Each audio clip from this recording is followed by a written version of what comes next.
Si nosotros hemos leído en la Biblia temas como la tribulación o el desierto que atravesó la vida de Job, ¿cierto? Porque a veces tenemos nosotros la tendencia como a decir, no, es que a mí no me puede tocar, a mí no me va a pasar, ¿sí? Hablamos de desiertos de diferentes clases, de diferente índole, de diferentes situaciones.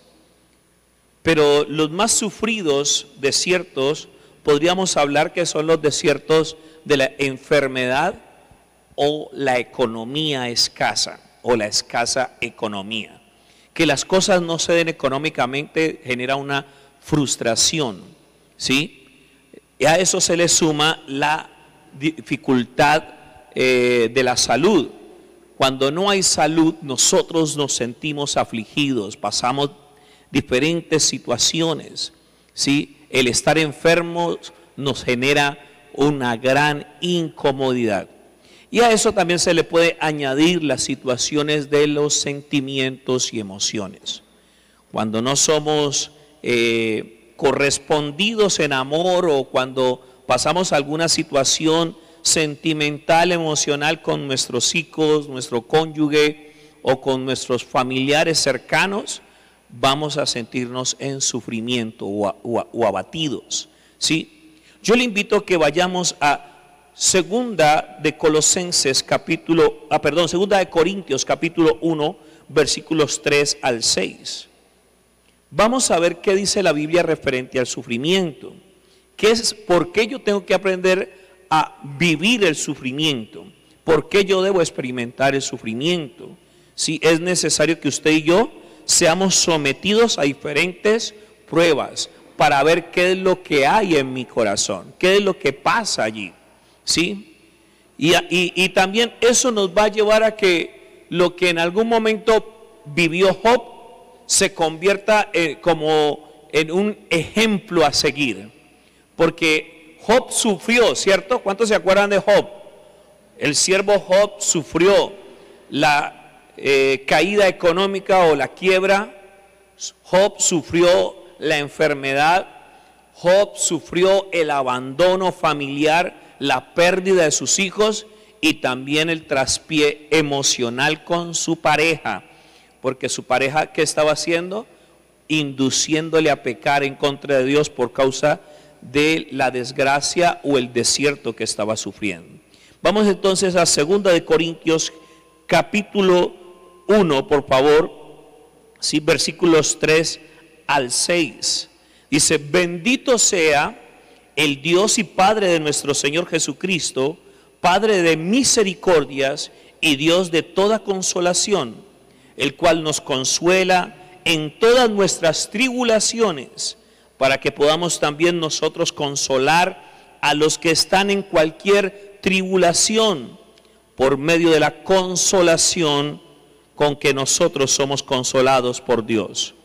Porque de la manera que abundan en nosotros las aflicciones de Cristo, así abunda también por el mismo Cristo nuestra consolación. Versículo 6.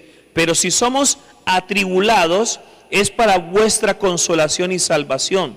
O si somos consolados, es para vuestra consolación y salvación, la cual se opera en el sufrir las mismas aflicciones que nosotros también padecemos.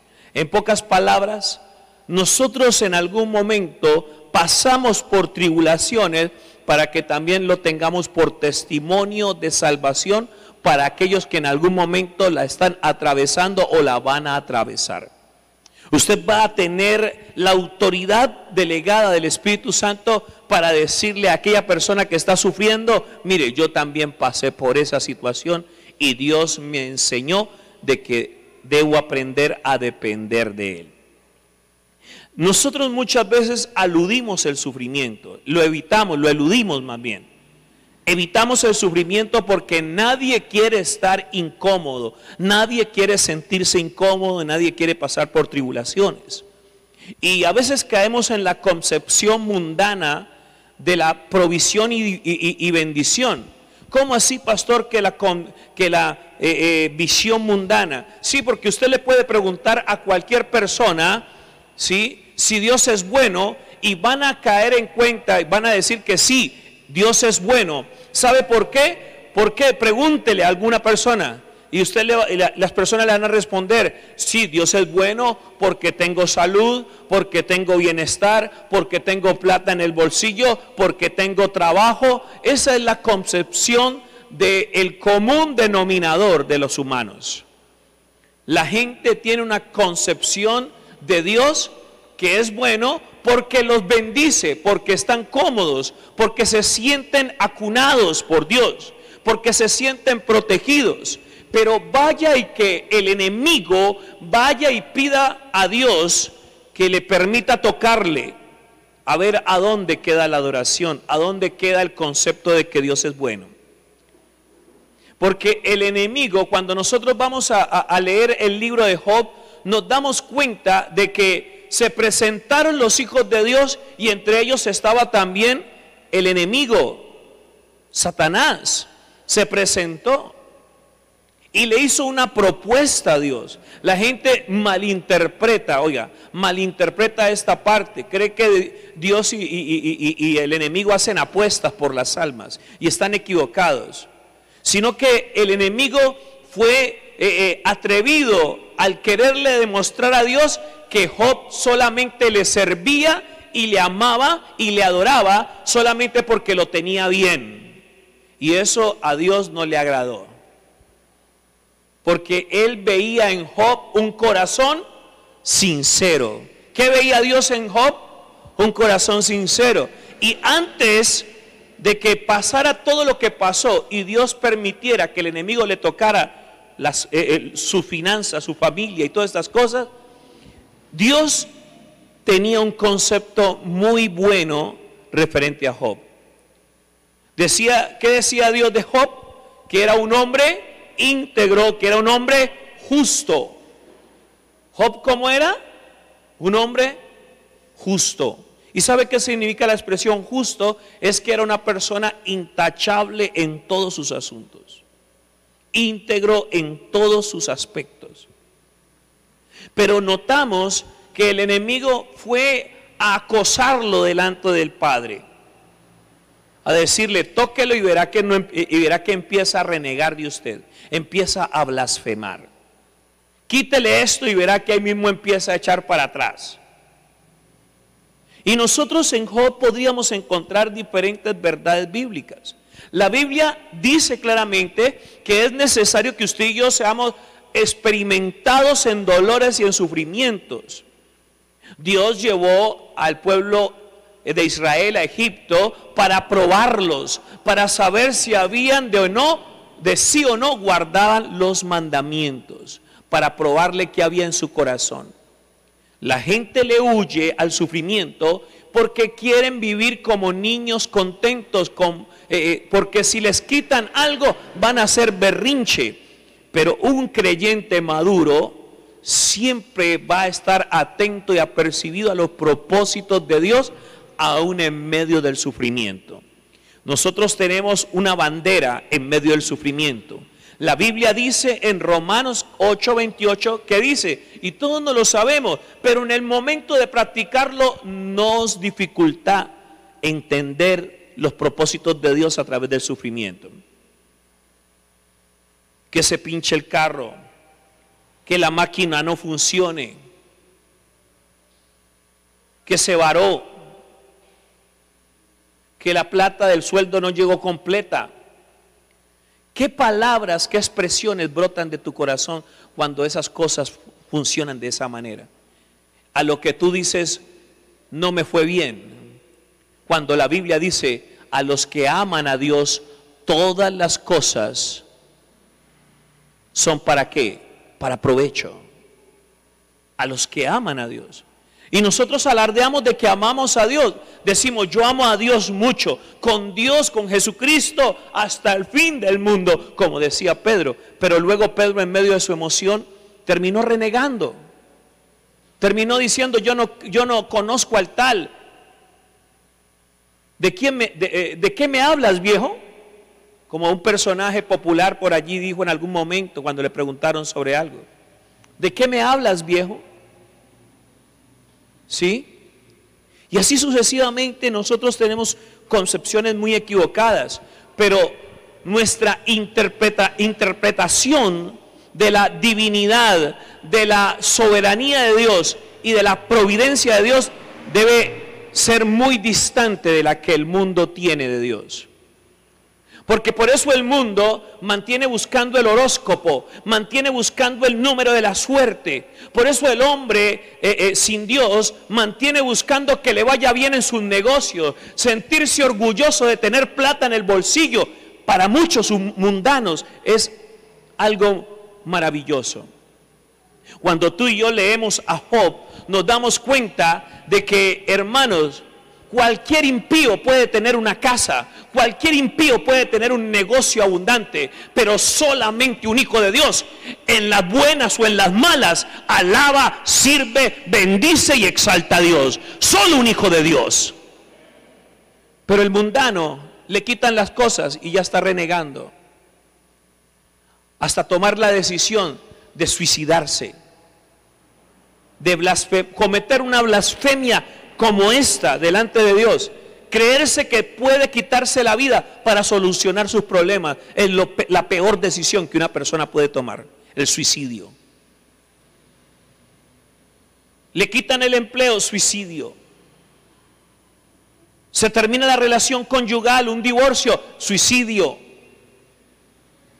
Se enferman, suicidio. Pero los hijos de Dios no operamos así. Dígale que esté a su lado.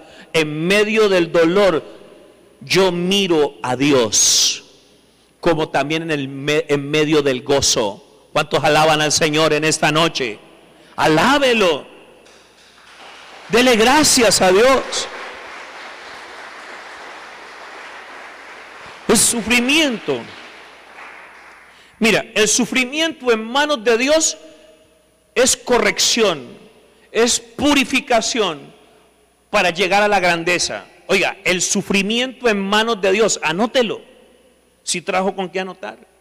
El sufrimiento en manos de Dios es para exaltación, es para purificación, es para corrección, para ordenar. Eso es lo que es el sufrimiento en manos de Dios. Pero el sufrimiento en manos de Satanás es la oportunidad para que el hombre reniegue de Dios. Es la oportunidad para atormentarnos hasta tal punto de que caigamos en la trampa de él, de renegar en contra de Dios y enceguecernos para no conocer sus propósitos. ¿Me hago entender? Dios, dile a que está a tu lado, Dios tiene un propósito con el sufrimiento. Según la Biblia, Dios tiene un propósito con el sufrimiento. Pero según el enemigo, según el mundo, el sufrimiento es para los que pecan. El sufrimiento es para los malvados. Pero la Biblia a mí me muestra de que Dios hace salir el sol para buenos y malos. Pero si Dios permite para sus hijos un momento de sufrimiento, si Dios permite para sus hijos una estación larga de proceso, de desierto, es para llegar a la tierra prometida, es para llegar a cosas mayores, porque Dios quiere pulir a su pueblo, quiere pulir a sus hijos. Y cuando la prueba, cuando nuestras vidas son sometidas al frío o al fuego, eso incomoda, eso genera dolor y sentimiento de culpa en algunos. Pero Señor, yo me he portado bien, porque a veces tenemos una concepción legalista del amor de Dios. ¿Cómo así legalista, pastor? Es que si usted se porta bien, Dios lo bendice. Esa es la concepción legalista que tenemos. Y si te portas mal, Dios te trata mal. Le tengo una buena noticia. Dios te ama y te bendice. Aún así tú no quieras reconocerle que eres hijo de Él. Así tú no quieras guardar los mandamientos, Dios te ama y Dios espera por ti. Pero ese amor, oiga, ese amor que Dios tiene por nosotros nos atrae. Y bienaventurados los hijos que no necesitan de manipular la mano de Dios para sentirse amados o amar al mismo Dios. Bienaventurado el que sirve porque ama, bienaventurado el que siembra porque ama, bienaventurado el que adora porque ama, bienaventurado el que ora porque ama, porque necesita estar delante de ese Dios que ama. Usted y yo no oramos para que Dios nos bendiga. Usted y yo no oramos, no servimos porque hemos escuchado que Dios bendice al que sirve. Usted y yo no adoramos a Dios a ver si esperamos algo a cambio. Usted y yo no venimos a la iglesia esperando un milagro de Dios, sino que venimos a la casa de Dios porque le amamos y hemos creído que Él es el único que puede salvarnos. No es por otra cosa. Job, antes del proceso, tenía una concepción equivocada de la divinidad de Dios. Por eso usted va a encontrar entre los textos de Job, va a encontrar lo siguiente: conozco que todo lo puedes. Y luego dice, pero ahora mis ojos te ven. Hablaba lo que no entendía, pero ahora mis ojos te ven. El sufrimiento nos hace conocer al Padre. El sufrimiento nos lleva a desarrollar una relación estrecha con el Espíritu Santo. Mire todos los beneficios que tenemos en medio del sufrimiento. El sufrimiento nos afirma. Si estamos en manos del Señor y nos sostenemos en nuestra integridad en el sufrimiento, vamos a ver la gloria de Dios. Hay varios aspectos que quiero hablarle referente a Job. ¿Cuántos quieren aprender?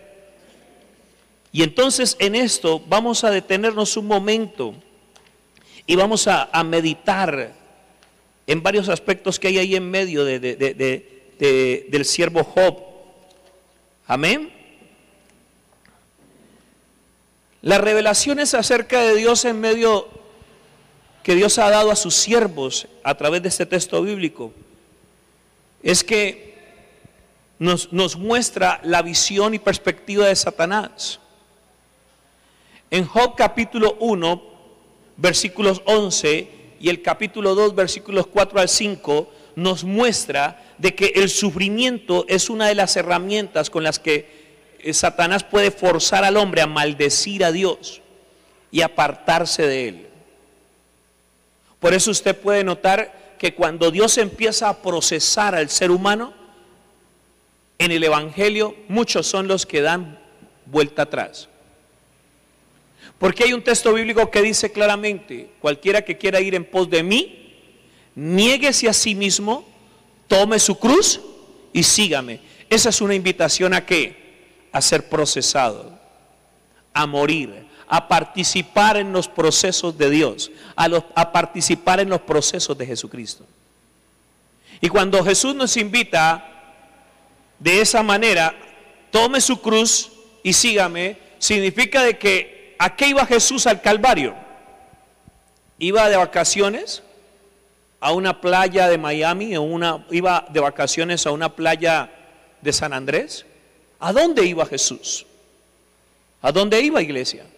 Cuando Jesús iba camino al Calvario, a morir, a padecer, a sufrir.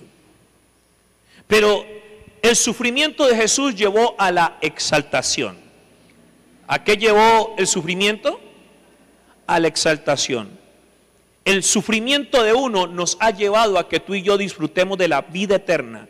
Los beneficios del Cordero inmolado en la cruz nos ha llevado a que tú y yo podamos disfrutar de muchos beneficios espirituales y también materiales. Pero en el libro de Job nos encontramos de que Satanás usa el sufrimiento como herramienta para destrozarte a ti y a mí y apartarnos y provocar que tú y yo nos apartemos de Dios. Hay gente que no pregunta, bueno, me atracaron, me quitaron la bicicleta. No piensa, bueno, Dios tiene un propósito con esto. Inmediatamente el sentimiento que viene es un sentimiento de ¿y por qué? y empiezan a pelear con el cielo. Se muere un familiar. ¿Por qué? Sentimientos de culpa y sentimientos de manipulación, sentimientos de ira en medio de un duelo.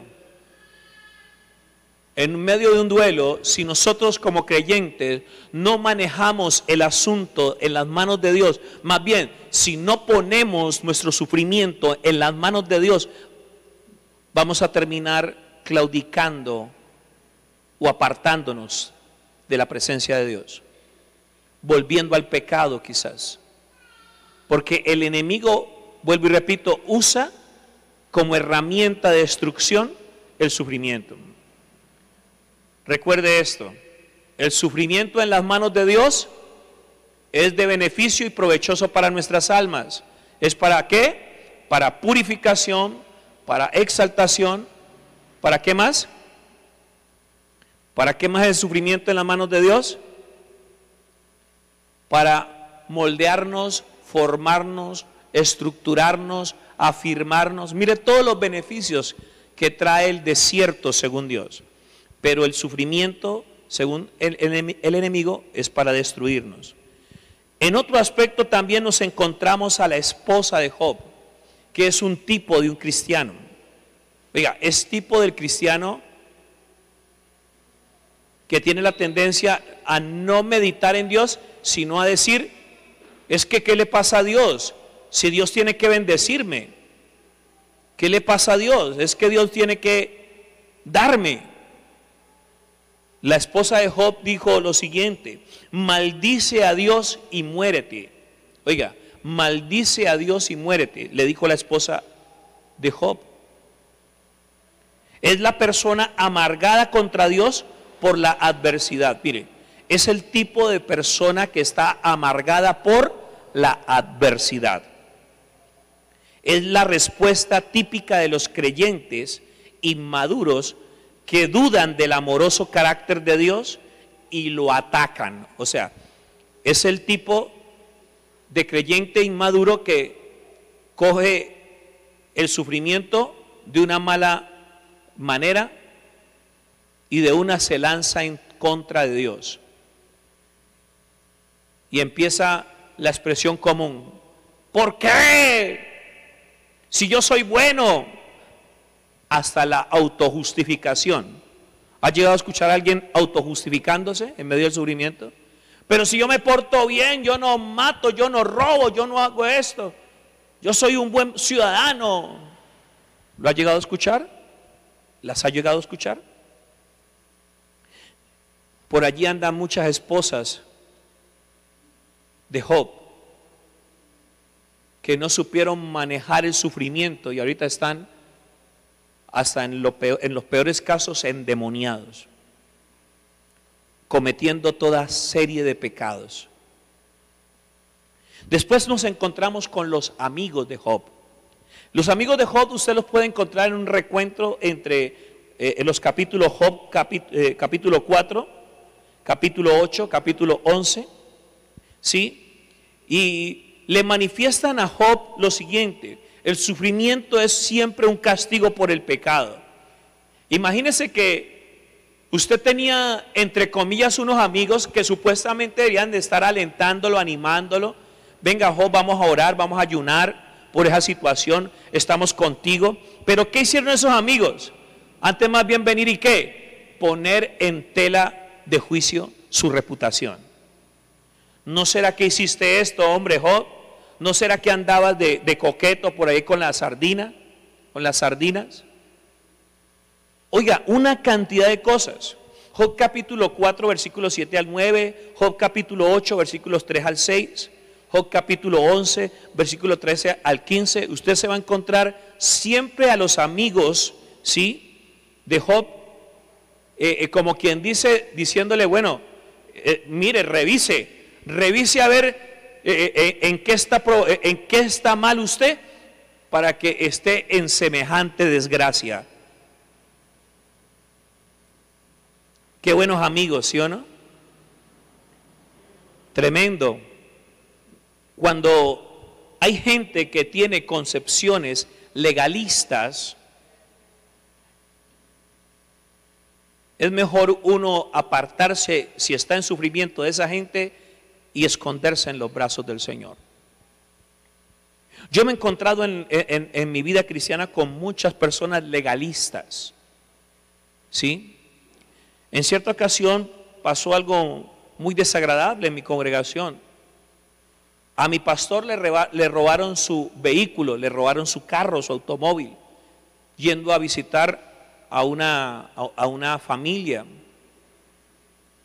Y una persona que quiso poner delante de mí, no sé qué otras personas habrán hecho lo mismo, y quiso poner delante de mí la reputación de mi pastor, como quien dice, en poco, ponerla en duda. ¿No será que él anda en alguna cosa y por eso el diablo le robó la camioneta? Y así sucesivamente. Y yo le dije: varón, mire, ese comentario se lo voy a pasar por alto, pero eso fue algo imprudente y falto de sabiduría, hipócrita, y también es un pecado grave porque se llama murmurar y chismear, y eso es algo condenable por Dios. Aquí en la iglesia he enseñado varias veces eso: la murmuración y el chisme son condenables y también traen su consecuencia. Y entonces, luego Dios hizo un milagro. A él no le tocó pagar nada de ese vehículo, le devolvieron uno y le devolvieron, haga de cuenta uno, si estábamos en el 2012, eso pasó en el 2011, le dieron un vehículo del 2012. Mejor y más equipado. Dios prueba a sus siervos. Y no necesariamente por eso, porque Dios permita algo, oiga, no necesariamente porque algo que va en contra de tu teología personal, porque yo creo que hay muchos creyentes que tienen su teología personal. A mí no me puede pasar nada, a mí no me puede tocar el diablo. Y si Dios lo permite, porque lo permitió con Job, y si Dios permite procesarte, y si Dios quiere tocar tus finanzas, te permite que el enemigo toque tus finanzas. En medio de la soberanía de Dios, pude encontrar en este texto bíblico que Dios es tan poderoso y tan soberano que usa al mismo diablo de mandadero, y usa también al enemigo para ejecutar disciplinas. Oiga, Dios puede usar al enemigo para ejecutar disciplinas. Si usted y yo pecamos y andamos de testarudo, no es Dios, es el enemigo el que se encarga de hacer esas situaciones tan incómodas, tan difíciles. Porque Dios al hijo que ama lo disciplina. Dice la Biblia: mientras callé se envejecieron mis huesos en mi gemir todo el día. Mi pecado te declaré. Cuando uno es boquiduro, ocultando pecados, el enemigo es facilito que te lo hace vomitar. Y si no lo vomitas, te va a atormentar con enfermedad, te va a atormentar tus finanzas, te va a atormentar una cantidad de cosas, hasta que te sientes y confieses el pecado. Dios es soberano. ¿Cuántos dicen amén? Él puede usar cualquier ángel para hacer algo. Él puede usar al mismo diablo para mandarte una bendición. Él puede usar al mismo diablo para mandarte una provisión. ¿Cuántos lo creen? Porque Dios es soberano sobre toda la creación y el enemigo es una criatura. Aprenda eso, entienda ese aspecto. Para desglosar un poquito más lo que le digo referente a las disciplinas, es que Dios ejecuta su disciplina con el enemigo. Recuerde que el apóstol Pablo decía referente a un caso de inmoralidad que había en la iglesia de Corinto, ¿cierto? Usted lee en los capítulos, creo que está más o menos en el capítulo 5, entre los capítulos 4 y 6 está el caso de inmoralidad juzgado, en donde el apóstol Pablo dice: ya el Señor me ha mostrado el tal que está en ese pecado. Yo estoy orando para que el espíritu se arrepienta y el alma se arrepienta y que el cuerpo sea entregado a Satanás para que sea tratado. Búsquelo y verá que ahí está. Porque también por el pecado hay sufrimiento. ¿Por qué hay sufrimiento? Uno, por voluntad de Dios o propósito, y también hay sufrimiento por causa del pecado. ¿Entiende ese aspecto? ¿Sí o no? Dios usó como siervo al ángel de la muerte, al espíritu de la pestilencia. ¿En dónde lo usó? Mire, iglesia, si usted no estudia la Biblia, yo le voy a salir a usted con cualquier disparate o cualquier falso profeta, va a venir a engañarlo y no se va a dar cuenta. ¿En dónde Dios usó al ángel de la muerte? Fue la última plaga en Egipto. El que mató a todos los primogénitos de Egipto. ¿Se acuerda o no? ¿Y quién mandó las plagas en contra de Egipto? ¿Quién? Ah, ¿fue Satanás? ¿Fue Moisés? ¿Quién mandó las plagas a Egipto? Ah, entonces ¿por qué lo duda? Hermano, estudie la Biblia. ¿Y la última plaga cuál fue? El ángel de la muerte, que fue y acabó con todos los primogénitos de Egipto. ¿Se acuerdan? Es que ni viendo la película se acuerdan. Amados hermanos, a comer Biblia. No coma cuento, coma Biblia. Amén. Deje de estar viendo a la profeta o al profeta yo no sé qué en Facebook y siéntese a leer la Biblia, a estudiarla y a escudriñarla. Amén. ¿Me acepta la exhortación? Después aparece Eliú. Eliú aparece en Job capítulo 33, versículo 13 al 17.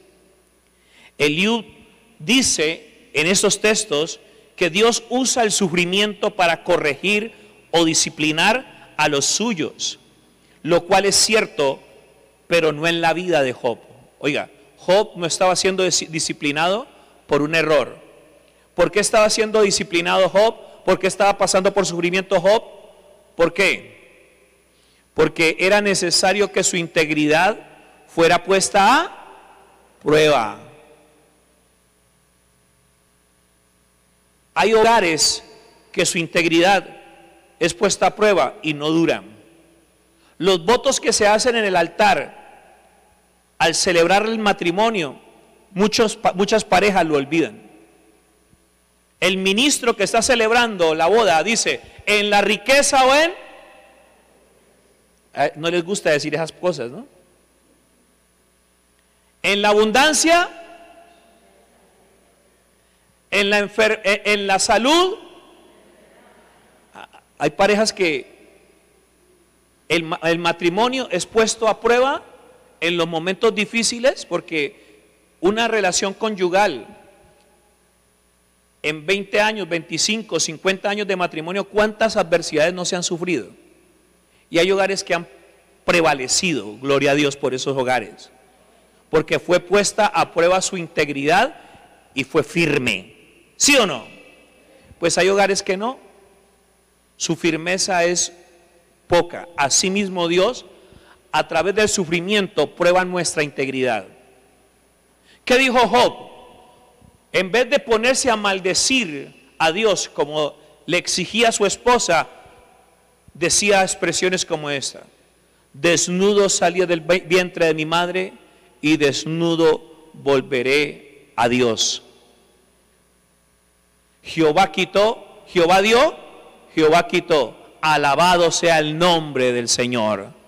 Wow, diga conmigo, wow. Qué integridad, qué adorador.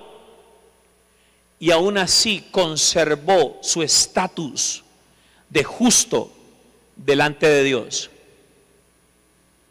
Y yo me imagino Dios diciéndole a Satanás, no es que quitándole todas estas cosas Job iba a dejar de amarme, Job iba a dejar de ser mi siervo.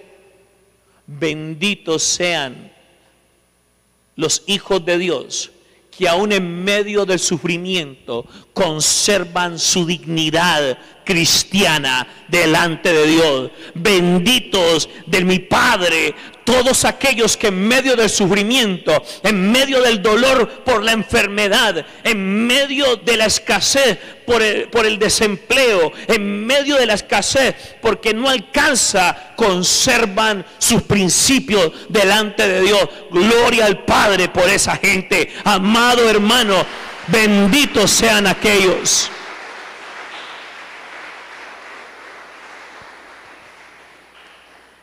Que entienden, benditos, que entienden que para siempre no van a estar en esa condición. Los desiertos no son para siempre. Díselo al que está ahí a tu lado. Los desiertos no son para siempre. Las pruebas no son toda la vida. Sea firme, sea fiel, sea íntegro en cualquier circunstancia. Usted va a demostrar de qué está hecho en el sufrimiento, si es un buen cristiano o no, si su obra está construida en oro o en plata o está construida en hojarasca. Cuando es sometida al fuego, a ver cuál más dura. La hojarasca se consume y deja de existir, pero el oro y la plata son más finos entre más fuego le metamos. Aleluya, gloria al Señor. Hay otro punto aquí. El fracaso de los amigos de Job se puede notar allí también. Fue suponer que eran ricos, saludables y santos porque eran justos. Era fracaso. Una persona que cree que porque Dios lo tiene viviendo bien bueno, su negocio floreciendo, anda en camioneta 4x4, plata para botar, para entregar, para regalar. Hay gente que cree que por eso es santo y por eso es que está siendo aprobado por Dios. Hermano, hermana, amada iglesia del Señor, no crea que santidad, que riqueza más bien es sinónimo de santidad. Prosperidad económica no es sinónimo de santidad. Dios en su misericordia le va a dar a quien según su fruto. Y según su diligencia el hombre enriquece o empobrece. Pero no crea de que riqueza económica, abundancia económica es sinónimo de que Dios está ok con usted. Porque hay mucha gente que es rica económicamente, pero no es rica espiritualmente. Y con todo y su riqueza se va a quedar aquí. Pero hay gente que no ha tenido nada. Oiga, yo a veces recocho, le digo a mi esposa, usted tiene herencia de sus padres, pero yo lo único que tengo es mi cédula. Eso es lo único que tengo aquí terrenalmente. Muchos de ustedes tienen herencia, tienen casas paternales, tienen su casa propia, tienen finca, tienen negocio. Hermano, pero hay gente que dice, como yo tengo nada más la cédula y la gracia de Dios, con eso me basta. Hay gente que no tiene nada en este mundo y en el reino de los cielos lo va a tener todo. Como también hay gente que lo tiene todo aquí en la tierra y tiene un corazón para Dios, y también en el reino de los cielos va a tenerlo todo, porque Dios es grande y misericordioso. Entonces no vaya a caer en el fracaso. Dígale al que está a su lado, no fracases creyendo de que porque te va bien eres justo, es porque eres justo, es porque eres santo. No. Dios tiene propósitos para bendecirnos. Dios se deleita bendiciéndonos, porque los pensamientos de Él son de bien y no de mal. ¿Cuántos lo creen? Pero no se arraigue a ninguna de esas cosas que Dios le entrega o le va a entregar. Oiga, no ponga su corazón en ninguna de esas cosas que Dios le entrega, le permite participar, porque el que pone su corazón en esas cosas, hermano, se pierde de las eternas. No ponga su corazón en nada físico de este mundo, no ponga su corazón en nada terrenal, porque esto hoy lo tenemos y mañana no va a estar, hermano. Tantas cosas que atesoramos no van a estar con nosotros en nuestra sepultura, porque nuestra alma va a estarse gozando en el reino eterno. No confunda prosperidad económica con santidad. Amado hermano, la santidad va mucho más profundo y en el estilo de vida y la honra que se merece Dios de un corazón agradecido eternamente. No confunda riqueza económica. Una buena economía muchas veces no significa de que Dios está contento. Más bien es que Dios tiene mucha, pero demasiada misericordia. Y le tengo una buena noticia. Oiga, más bien le tengo una mala noticia. La misericordia es para todo mundo, pero la bondad y la gracia de Dios es solamente para sus hijos. Y hoy tenemos que tomar una determinación. Si anteriormente nos deleitábamos recibiendo misericordia de Dios, hoy tenemos que tomar la determinación de ser más hijos, más siervos. Amén. Nos encontramos con el siervo Job, el personaje de la historia. Al principio pensaba que el sufrimiento era para los malos, no para los justos. Eso está en Job capítulo 6, 24 y 7 al 20. Después creyó que el sufrimiento es el método de refinamiento de Dios para producir oro en la vida de los justos, lo cual era el propósito de Dios en su vida. El sufrimiento de Job tenía como propósito ser refinado, ser más pulido, ser transformado, porque ustedes saben que al final del proceso, ¿qué pasó con Job? Recibió mucho más de lo que había perdido. Nos encontramos a Dios, el perfecto diseño de todo lo que existe, el diseñador de todo lo que existe, el ingeniero, el creador. Dios nos muestra que el sufrimiento es un privilegio que Dios da a su pueblo para que Él pueda cumplir algún propósito grande, como refutar al diablo.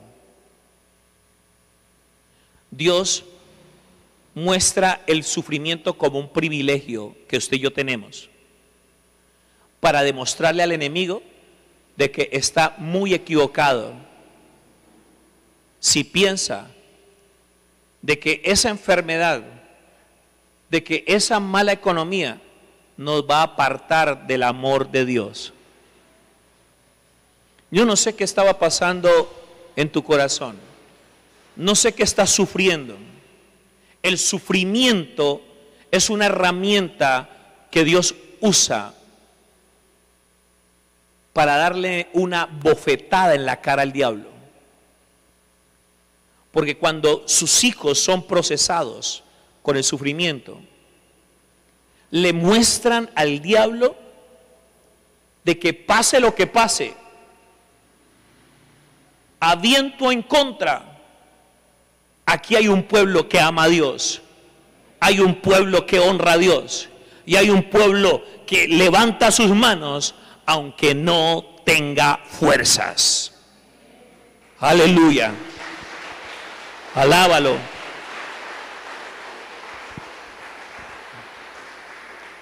Podemos hablar tres aspectos del sufrimiento, según el libro de Job. El sufrimiento es una invitación a confiar cuando no se puede entender por qué el conocimiento del propósito porque el conocimiento del propósito podría destruir el efecto que Dios desea. Miren, el sufrimiento es una invitación a confiar, porque muchas veces, si nosotros nos damos cuenta de por qué Dios está haciendo las cosas, lo más probable es que no permitamos. Y ahí donde nos damos cuenta que Él es soberano.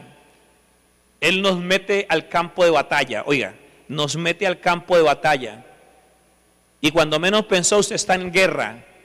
Y usted dice, uy, pero ¿qué pasó? Nada más hace una semana estaba contando glorias y victorias, y ahorita esta semana estoy en una guerra.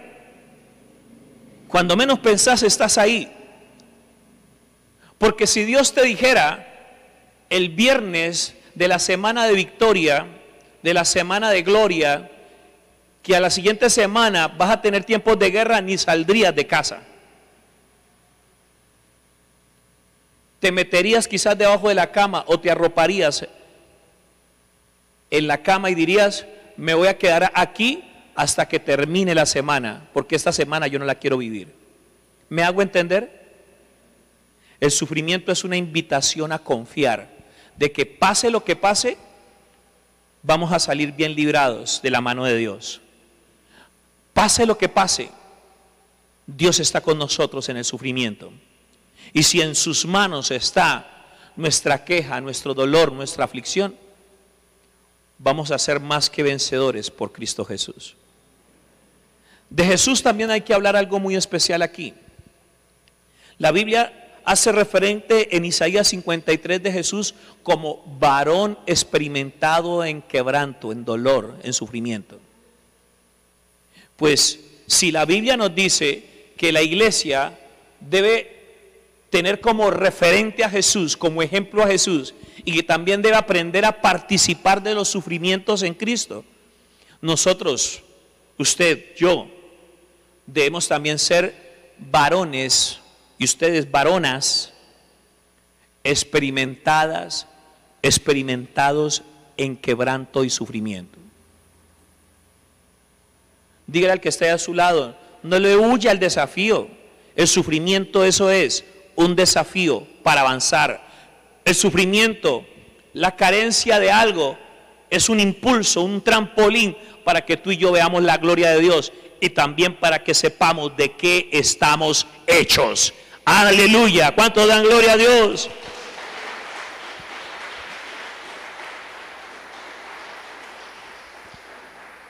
La que menos nos gusta, y tenemos que enseñarla, porque acuérdense que estamos hablando de la visión bíblica del sufrimiento. ¿Cuántos están aprendiendo? ¿Cuántos están recibiendo en esta noche? El sufrimiento es un instrumento de Dios para agotar nuestras fuerzas humanas, para agotar nuestros recursos personales. ¿Sabe por qué y para qué? Para que tú y yo aprendamos a depender totalmente de Dios. El sufrimiento es un instrumento de Dios para que tú y yo dejemos de estar chicaneando con el sudor de nuestra frente. No. Es por la gracia, es por la bondad de Dios y es por la providencia de Dios que esto ha pasado y ha venido ocurriendo. No fue por hombre, no fue por fuerza, sino por la voluntad y la gracia de Dios que hemos enriquecido, que hemos prosperado, que hemos sanado, que nos hemos levantado. ¿Cuántos dicen amén? El sufrimiento es un instrumento para que tú y yo lleguemos al límite y por fin podamos levantar nuestras manos y decir, Señor, ayúdame, porque donde terminan nuestras fuerzas, empiezan las fuerzas de Dios. Como último, el sufrimiento es un instrumento para pulir mi carácter. El sufrimiento nos lleva a que tú y yo nos parezcamos a Jesús en carácter. Recuerde, no en divinidad, sino en carácter. Porque Él no es como yo, ni nosotros somos como Él. Amén. Entendamos esto. El sufrimiento pule nuestro carácter, nos quita los resabios, nos tumba las piñatadas, las bobaditas que salen de la piñata cuando nos dan garrote. Dígale al que esté a su lado, no pierda de vista su pulimento. Déjese pulir, déjese labrar, déjese forjar en el fuego por el Señor, para que brote Cristo. Su identidad debe ser Cristo. Tu carácter y el mío debe reflejar a Cristo. El sufrimiento nos restaura la imagen y semejanza de Dios. Ahora yo te pregunto, después de ver la visión bíblica del sufrimiento, ¿usted en algún momento se va a dejar arrastrar por la tentación que pone el diablo de renegar de Dios? O peor aún, ¿te vas a atrever o nos vamos a atrever a decirle a Dios, te estás equivocando, Dios, no es por allí, es como yo te estaba diciendo? ¿Nos vamos a atrever a decirle eso a Dios? No, así no es, pao.